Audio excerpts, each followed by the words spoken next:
Hey guys, this is Paul, and today I want to teach you English grammar. The name is Modal Verbs, Part 2, and I'll teach you may, might, must, and have to.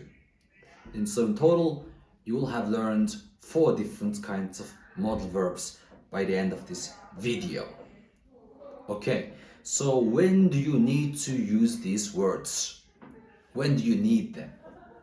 Well, I could talk about, I'll use myself as an example. My eyesight is not so good. When I need to read something, I might need to wear glasses.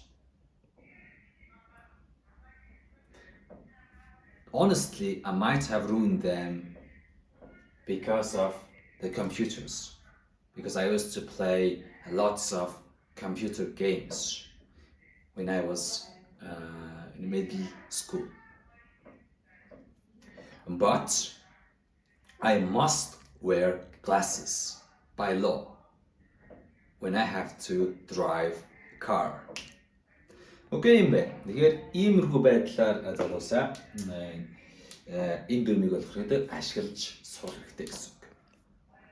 May, might ямар утгатай юм бэ гэхээр магадгүй буюу maybe гэсэн утгатай.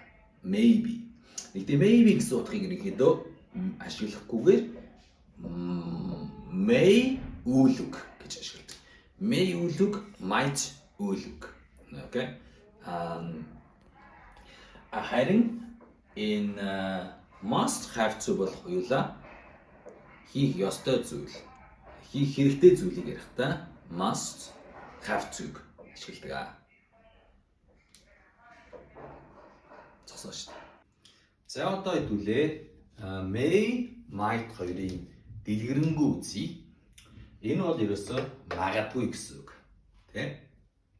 Бүтцэн болохоор may үлэг, might үлэг гэсэн үг.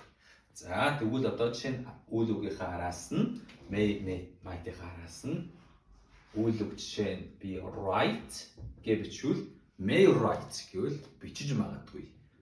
May see харж магадгүй. Гих мэдээ хувир. Жишээ үзье. За багш мэдэж магадгүй гэвэл the teacher might know it. Okay? The teacher might know. Гэвэл багш мэдэж магадгүй. Эсвэл teacher may know. Багш мэдэж магадгүй. May might хоёр ямар ч ялгаагүй. Хоёулын сойжлол. Тэгвэл яагаад энэ хоёр өөр байгаа юм бэ гэхээр ер нь бол зарим тохиолдолд might-ийг хэрэглэхээр арай официалны буюу арай албан ёсны болох гэдэг. За тэгэхээр тэрийг бодоорой. За тэгээд энэ магадгүй may might-ийг болохоор өнгөрсөн цагт ашиглахдаа бас ашиглаж болно. May have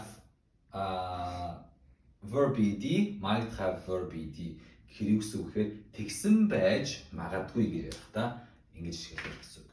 За тэгсэн байж магадгүй.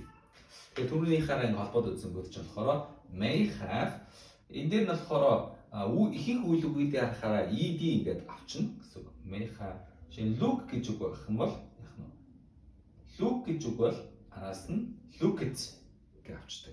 Харин заримдаа болохоор дөрвийн бусаар хувирахаараа нөгөө past participle буюу 2 дугаар багнаа нэмэрх чинь гэсэн үг. Тэрэндээ болохоор write гэдэг үг чинь яаж явах нь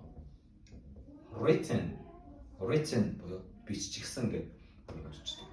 За тэгвэл одоо жишээ нь энэ сценариудыг төлөө бодж үзье.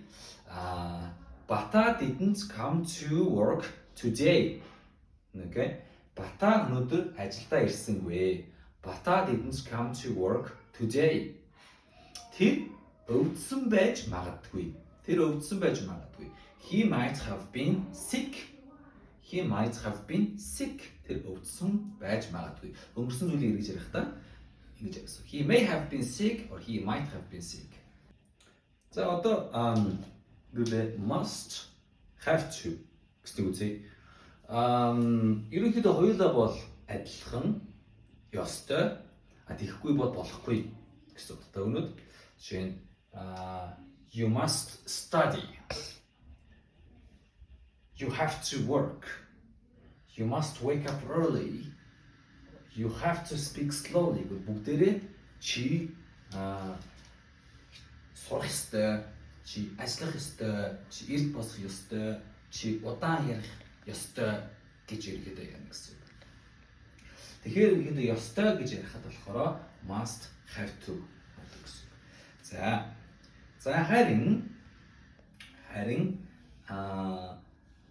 энэ хоёрыг өгүүлсэхээр утга нь бол арай өөр болдог гэсэн үг. Тэгэхээр хоёулаа not гэд үүсгээ залхангууд утга нь өөр болдог. Яаж өөр болохыг үзье л да. Нэг нь болохоор ёстой гэсэн утгаар болж байхад нөгөөх нь шаардлагагүй гэсэн үг. За тэгвэл жишээ нь must гэдэг нь болохоор яах нь ёстой гэсэн утгаар болно. You must not tell anyone. You must not tell anyone. Чи хиндэж хэлж болохгүй. Чи хиндэж хэлж болохгүй. Харин энэ дээр болох юм бол you don't have to tell anyone. Гэх юм бол you don't have to tell anyone гэх юм бол чи энийг хиндэж хэлэхгүй байж болно. Тэ? Хэлж болно, хэлэхгүй байсан ч болно. It's your choice.